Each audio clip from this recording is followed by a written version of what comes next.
going to read a little bit from Omega Dynamics and kind of give you a little feel for what he says that we're going to do. Mention his name again to give him credit.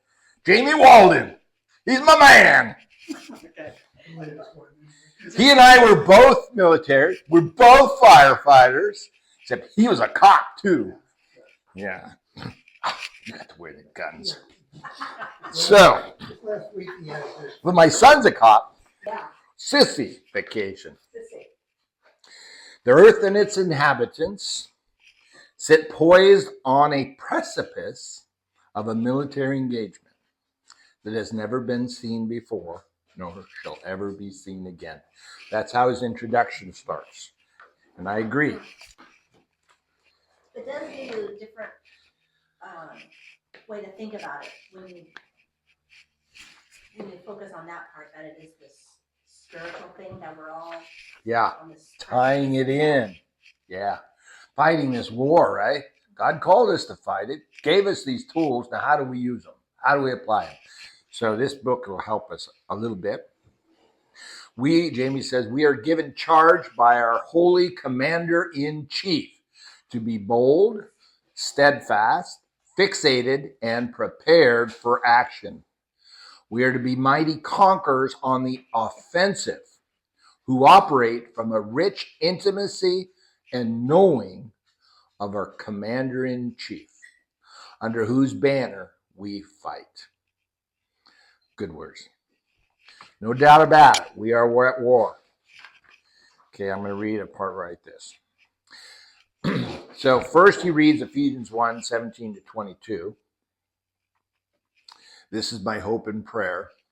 And then he says, therefore, our task and purpose is to firmly strengthen and equip those with ears to hear, to be ever increasing in their knowing of the Lord, to call them up into the warrior class of the Most High.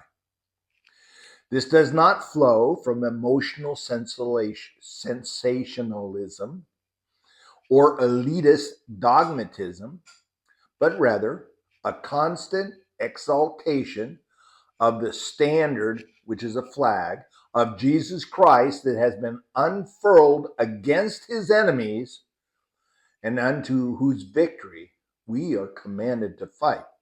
And there's another benefit we have here. Though we may be a casualty in the flesh of this great war, we win. We can sacrifice all logistics and still win. And God may call each of us to be part of those logistics.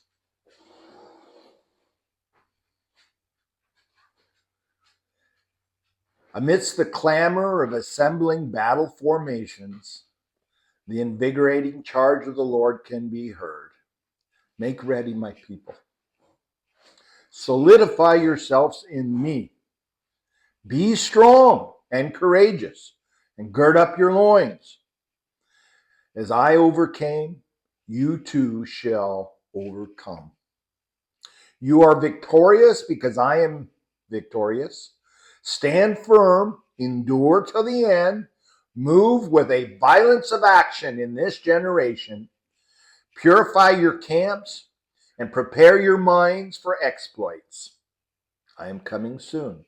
My reward is with me, and I will repay all of you according to your deeds. That is the call of our leader. And what is that chapter? What is that? That is a combination of a few different verses in the scriptures. Yeah.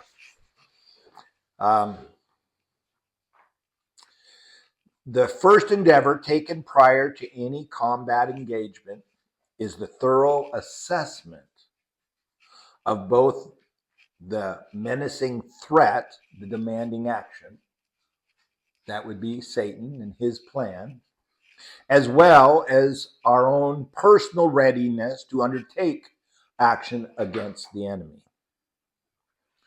It is no different with the kingdom reality of God's cosmic theater of war, as established from the very beginning in Genesis to Revelation. The bad news must be understood before being able to fully comprehend the good news. As we, the warrior class of the Lord, make a sincere capabilities assessment. This is what every good military does, assessing our capabilities. These capabilities assessments are fluidist and continuous. I don't know about you guys. I think I know you guys. We've all been tossed around in a few battles in the last couple of years. Some of these battles we didn't do very good in. God pulled us back up and threw us back in. That will continue. Every battle we've lost, I prayerfully pray that you spent much time with the Lord discussing it. And that's how we grow. And we are better prepared for the next battle. That is how the Lord has chosen to make his people ready. By letting us walk in the flesh, losing battles, not being able to sustain the battles without calling upon his power and his work.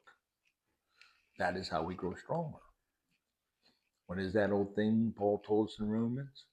Rejoice in every trial and tribulation, knowing that creates perseverance. Perseverance creates God's character, and God's character produces hope, and hope is just another word for faith. And it's by faith we win. And that's what Jamie is saying here. Only after this can we begin to acknowledge and enter into our mission in this generation with confident vigor and unshakable resolve.